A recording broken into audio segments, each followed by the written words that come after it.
সম্মানিত সুধী, আমি রিকোয়েস্ট করব আপনারা এই লাইভটি শেয়ার করে দিবেন, যাতে করে আপনাদের অন্যান্য ফেসবুক বন্ধুরা আজকের লাইভের আলোচনাটি থেকে উপকৃত হতে পারে। আমরা আজকে কুরবানি নিয়ে কিছু কথা শেয়ার করবার চেষ্টা করবো ইনশাআল্লাহ। আমরা জানি যে ইব্রাহিম আলাইহিস সালাম আল্লাহ তাআলা সন্তুষ্টির জন্য স্বীয় পুত্র ইসমাঈল আলাইহিস সালামকে কুরবানি করতে চেয়েছিলেন, এবং সেই প্রসঙ্গ থেকেই কিন্তু আমরা প্রতি বছর জিলহজের 10 তারিখে কুরবানি করে থাকি।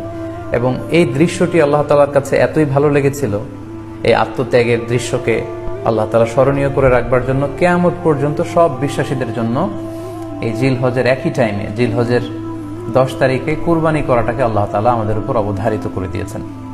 এই বিষয়টি সূরাতুস সাফফাতের 105 নম্বর আয়াতে আল্লাহ তাআলা এভাবে ইরশাদ করছেন, ফালাম্মা বালাগা মাআহু সা'য়া ক্বালা ইয়া বুনাইয়া ইন্নী আরা ফিল মানামি আন্নী আযবাহুক ফানজুর মাযা তারা। অর্থাৎ ইসমাঈল আলাইহিস সালাম যখন একটু বড় হলেন, বাবার সাথে হাঁটতে পারেন, দৌড়াদৌড়ি করতে পারেন, ঠিক তখন ইব্রাহিম আলাইহিস সালাম স্বপ্নে দেখলেন যে তিনি ইসমাঈল আলাইহিস সালামকে কুরবানি করছেন, এবং স্বপ্ন দেখেই তিনি সরাসরি ছেলের সাথে কনসালটেশনে গেলেন, পরামর্শ করলেন যে বাবা, আমি তো স্বপ্নে দেখেছি যে আমি তোমাকে কুরবানি করছি, ফানজুর মাযা তারা, what do you think about it, what's your opinion about it, তোমার মতামত কি সেটা তুমি আমাকে বলো। তখন সাইয়েদনা ইসমাঈল আলাইহিস সালাম অত্যন্ত সাহসিকতার সাথে বলিষ্ঠ একটি জবাব দিয়েছিলেন, সেটাও আল্লাহ তাআলা কোরআনে সরাসরি কোট করেছেন। তিনি বলেছিলেন, ক্বালা ইয়া আবাতি ফাআল মা তু'মার সাতাজিদুনি ইনশাআল্লাহু মিনাস সাবিরিন। অর্থাৎ, হে আমার সম্মানিত পিতা, আপনি যেমনটি স্বপ্নে দেখেছেন, আল্লাহ তাআলা আপনাকে যেমন আদেশ করেছে আপনি ঠিক তেমনটিই করুন।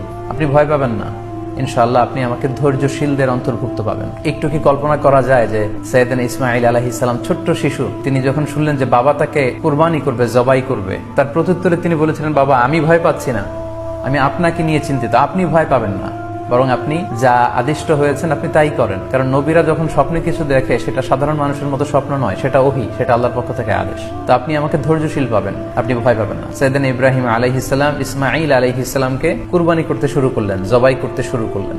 আল্লাহ তাআলার কাছে এই দৃশ্যটি এত ভালো লাগলো, আল্লাহ তাআলা সাইয়েদনা জিবরাইল আলাইহিস সালামকে দিয়ে জান্নাত থেকে একটি বকরি বা মেষ পাঠিয়ে দিলেন। সাইয়েদনা ইসমাঈল আলাইহিস সালামকে ছুরির নিচ থেকে সরিয়ে ফেলা হলো, আর সেখানে ইসমাঈল আলাইহিস সালামের পরিবর্তে একটি জান্নাত থেকে আনা বকরি বা ছাগলকে সেখানে কুরবানি করা হলো। আল্লাহ তাআলা বললেন, কদ সাদ্দাকতা রুইয়া, ইব্রাহিম, তুমি তো তোমার স্বপ্নকে সত্যায়ন করেছো, বাস্তবে রূপান্তরিত করেছো, তুমি তো এই কঠিন পরীক্ষায় সফলতার সাথে উত্তীর্ণ হয়েছো। সাইয়েদনা ইব্রাহিম আলাইহিস সালাম পরীক্ষায় উত্তীর্ণ হলেন, এবং বাপ বেটার এই দৃশ্যায়নটি আল্লাহ তাআলার কাছে এত ভালো লেগেছে, আরশের উপর থেকে আল্লাহ তাআলা এত পছন্দ করেছেন ওনাদের স্যাক্রিফাইসকে, কুরবানিকে, কিয়ামত পর্যন্ত আমরাও যাতে কুরবানি করি, আল্লাহ তাআলা আমাদের জন্য এটাকে অবধারিত করে দিয়েছেন। সম্মানিত শুধু এখানে আমাদের জন্য সবচেয়ে বড় যে শিক্ষণীয় বিষয়, সেটি হচ্ছে সাইয়েদনা ইব্রাহিম আলাইহিস সালাম